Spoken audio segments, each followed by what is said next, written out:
বন্ধুরা, এই দেখো গতকালকে আমাদের অবস্থা কি হয়েছিল। আমাদেরকে রেল থেকে যখন লামডিং নামিয়ে দিয়েছিল, আমাদেরকে বাসের ব্যবস্থা করা হয়েছিল, তো বাসে উঠে গিয়েছিলাম।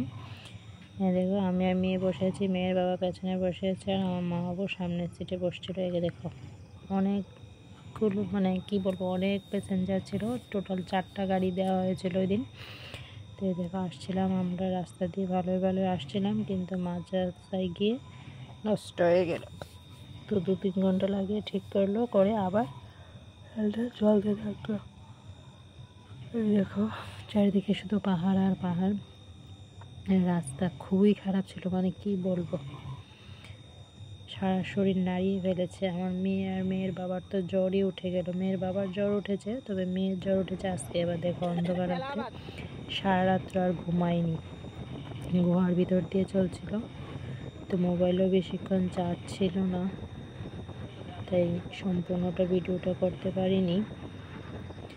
তো এই দেখো আবার গাড়ি নষ্ট যখন হয়ে গিয়েছিল, তখন এই দাদার দোকানের সামনে এসে গাড়িটা ঠিক করছিল। তো সবাই এখানে টিফিন করছিল। তা আবার শুরু করলো। দেখো এবার গাড়ি থেকে নেমে এবার আমরা ম্যাক্সে করে ভেঙে সবাই চলে এসেছি বাড়িতে। এই দেখো আমাদের চেহারা দেখে কি বলছে। তো ফাইনালি বাড়িতে আজকে চলে আসলাম। Bye bye.